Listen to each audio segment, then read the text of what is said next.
اطاعت الرسول اطاعت اللہ. کیا ترجمہ ہوگا؟ رسول کی اطاعت اللہ کی اطاعت ہے. قرآن مجید میں اللہ تعالیٰ نے فرمایا کہ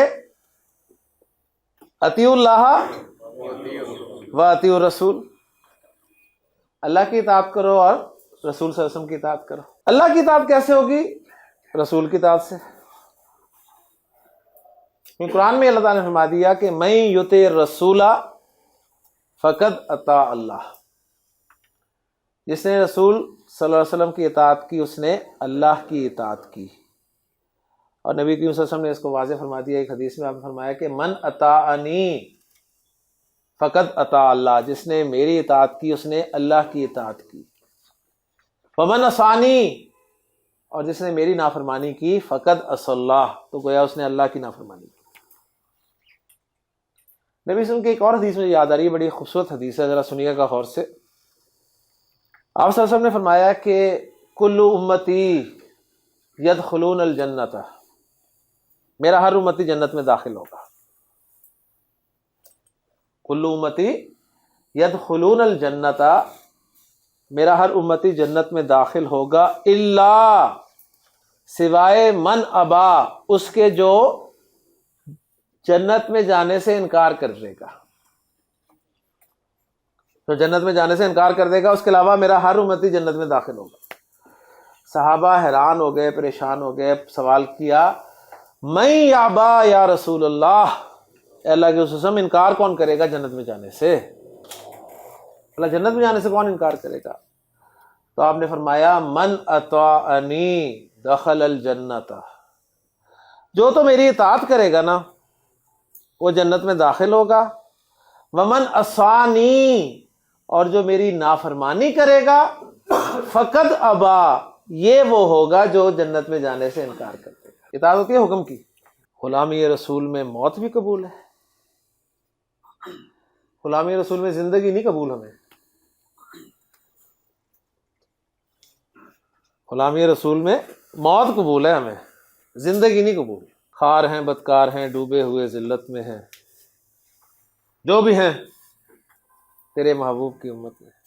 اللہ اس کے رسول سے کس کس کو محبت ہے؟ سب کو محبت ہے. ہاتھ کھڑا کریں گے آپ بھی کریں گے، آپ بھی کریں گے، دو کریں گے. ہمارے استاد ہیں وہ ذکر کرتے ہیں، کہتے ہیں کہ ہمارے والد صاحب کو بینگن پسند نہیں تھے، تو ہمارے گھر کبھی بینگن پکے ہی نہیں.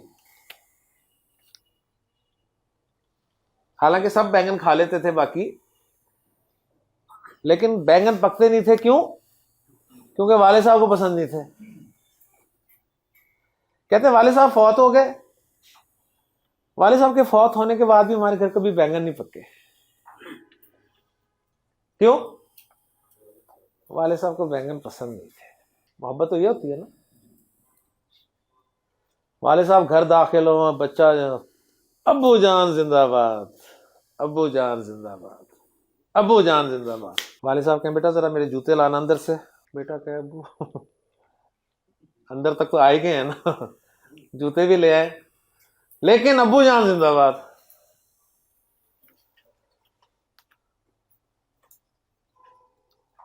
تو نعرے ہی ہیں نا، جتنے مرضی لگا لیں.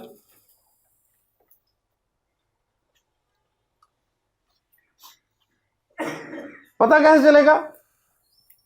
ابو جان کی بات تو مانے یار. ابو جان کہہ رہے جوتے لا دو، بیٹا کہہ رہا نہیں. ٹھیک ہے، بات آپ مان نہیں رہے اور محبت کا دعویٰ کیے جا رہے ہیں. اطاعت کہتے کسے ہیں؟ صحابہ کو دیکھیں. میں نے آپ سے پوچھا تھا کہ اطاعت کس کی ہوتی ہے؟ حکم کی. صحابہ نے تو وہ کچھ کیا جس کا انہیں حکم بھی نہیں دیا گیا. ایک صحابی نبی کے صلی اللہ علیہ وسلم سے ملے اس حال میں کہ آپ کے کرتے کا بٹن کھلا ہوا تھا.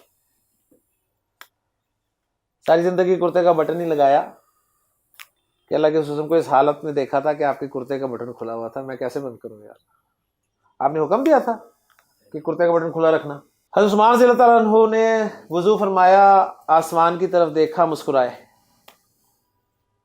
کسی نے پوچھا یہ آپ نے کیا کیا ہے؟ تو پتہ نہیں، میں نے بھی اللہ کے رسول کو ایک مرتبہ ایسے دیکھا تھا، آپ نے وضو کیا تھا، آسمان کی طرف دیکھا تھا، مسکرائے تھے. آپ کہیں گے وہ تو صحابہ تھے. ایک شخص مسجد میں داخل ہو رہے تھے، آپ صلی اللہ علیہ وسلم کسی کو کہہ رہے تھے بیٹھ جاؤ، وہیں بیٹھ گئے دروازے میں، وہیں بیٹھ گئے. کوئی ہمارے جیسے کسی نے کہا جی جناب تو نہیں کیا، تو اندر کسی کو کہہ رہے مجھے بھی پتا ہے مجھے نہیں کہا. تو میں نے سوچا کہ یار آپ فرما رہے ہیں بیٹھ جاؤ، آپ کی آواز میرے کانوں تک پہنچ گئی اور میں چلتا رہا اور میں اسی حالت میں اگر مر گیا تو میری موت تو نافرمانی میں ہوئی کہ نہ ہوئی. اب یہ باتیں ہمیں سمجھ میں آتی ہیں. صحابہ نے تو وہ کیا جن کا انہیں حکم بھی نہیں دیا گیا، اور ہم تو حکموں میں بھی باقاعدہ تحقیق کرتے ہیں. وہ تو صحابہ تھے. امام احمد بن حنبل رحمہ اللہ جب بھی مدینہ تشریف لے جاتے تھے تو جوتیاں اتارتے تھے. ٹھیک ہے، جوتیاں اتارتے تھے کہ مجھے نہیں پتا اللہ کہ اس قسم کے پاؤں مبارک کہاں پر پڑے، آپ کے پاؤں یہاں پر ہوں اور میری جوتی وہاں پر آ جائے. ہم آج بھی مسجد نبی میں جوتی لے کے پھر رہے ہوتے ہیں.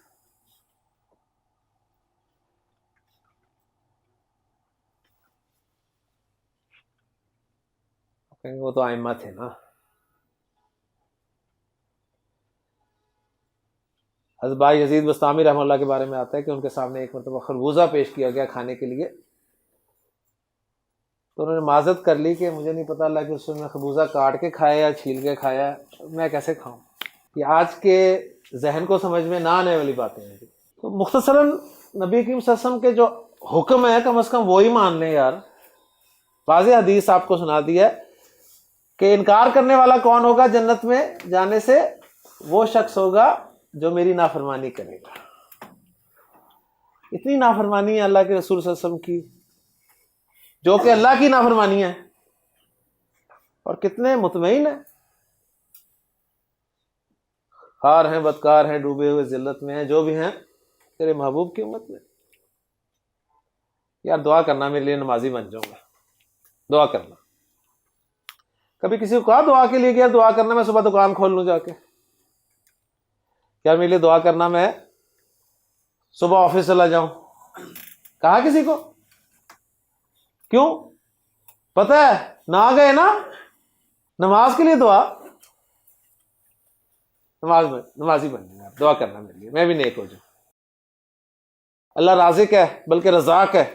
حضرت مریم کو بند کمرے میں پھل دے سکتا ہے تو آپ کو بھی گھر میں بیٹھے کھانا دے سکتا ہے نا.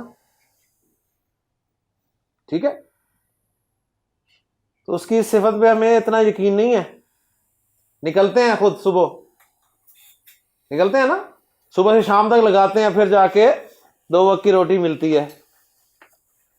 اللہ ہدایت دینے والا ہے، کوئی شک نہیں ہے. اس کی اس صفت پہ اتنا یقین ہے کہ گھر بیٹھے ہوئے کہ دعا کرنا یار ہدایت مل جائے مجھے.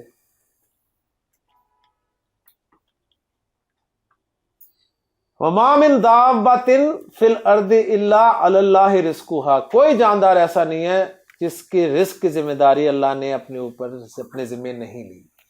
اس کی ذمہ داری ہے، اس نے دینا ہی دینا. ہدایت کے لیے ایک ہی بات ہے کہ جو ہدایت کا طلبگار ہوگا اسے ہدایت ملے گی. اطاعت اور محبت، اطاعت اور محبت یہ دونوں ملتے ہیں نا تو اللہ کے لیے عبادت بن جاتی ہے.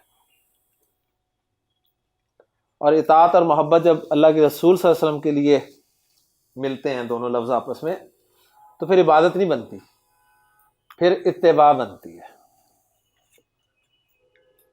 اللہ سے دعا ہے کہ اللہ تعالی ہمیں نبی کریم صلی اللہ علیہ وسلم کی اتباع کرنے کی توفیق